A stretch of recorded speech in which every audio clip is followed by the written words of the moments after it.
আসসালামু আলাইকুম প্রিয় খামারি ভাই ও বন্ধুরা, আপনারা যে যেখান থেকে দেশ এবং দেশের বাইরে থেকে আপনারা যারাই আমার এই ভিডিওটি দেখতে পারতেছেন, আমি সবাইকে জানাই আন্তরিক শুভেচ্ছা এবং অভিনন্দন। এই যে আমার সামনে যেই ঘাসটা বোঝা বাঁধা হচ্ছে, দেখেন এইটুকু জমি মাত্র কাটা হয়েছে। এই যে এইটুকু জমি, এই যে এখানে এইটুকু জমি, তাতে দেখেন একটা বোঝা হয়েছে। বোঝাটা অন্তত পক্ষে আপনার 50 থেকে 60 কেজির মতো ওজন হবে, এতটাই ঘাস হয়েছে। এই ঘাসটিতে পাতা অনেক বেশি। এই ঘাসটি নরম ঘাস, রসালো স্বাদযুক্ত ঘাস। এই ঘাসটি যদি আপনি একবার রোপণ করেন, একবার রোপণ করলে কমপক্ষে 5 থেকে 6 বছর পর্যন্ত আপনি একটানা গরু ছাগলকে খাওয়াতে পারবেন। দেখেন, ইন্দোনেশিয়ান স্মার্ট নেপিয়ার ঘাসে কোনো বিচি হয় না। এই ঘাসে হয়ে থাকে কাটিং।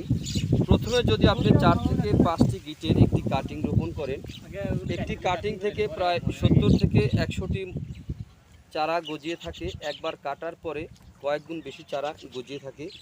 যেই বোঝাটা নিয়ে যাচ্ছে, এই বোঝাটা কিন্তু এই জমিটা থেকে শুধু কাটা হয়েছে।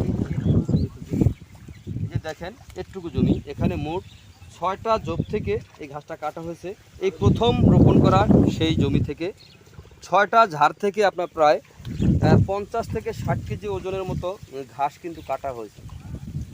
তো দেখেন এই ঘাসটা এই এখন কিন্তু কাটার পরে যেই অঙ্কুরগুলো বের হবে, সেখান থেকে কয়েক গুণ বেশি চারা গজিয়ে থাকবে।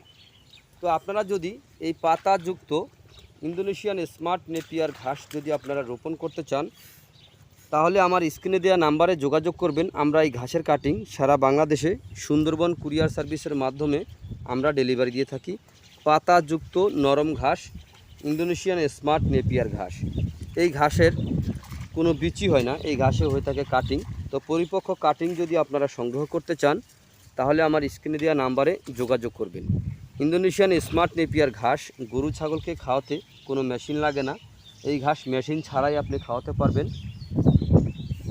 তো এই ঘাসের যে এই ঘাসটা যে আমরা এখন কাটতেছি, এই ঘাসটা এখন কাটার যে পূর্বে যে ঘাসটা কেটেছি একই সঙ্গে রোপণ করা, সে দেখেন সেই ঘাসটা দেখেন কাটার পরে কতটুকু হয়ে গেছে।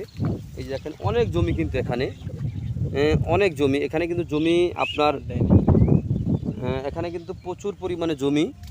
এই জমিতে আপনার যেই ঘাস আপনার হয়ে থাকে, তা এই দেখেন এখান থেকে কিন্তু ওই যে একটা কারেন্টের যে খুঁটি দেখা যাচ্ছে, ওখান থেকে শুরু করে এই যে এভাবে আপনার সব দিকে কিন্তু আপনার ঘাস রয়েছে। এই যে দেখেন দেখাচ্ছি, এটা কিন্তু সম্পূর্ণ জমিতে কিন্তু ঘাস।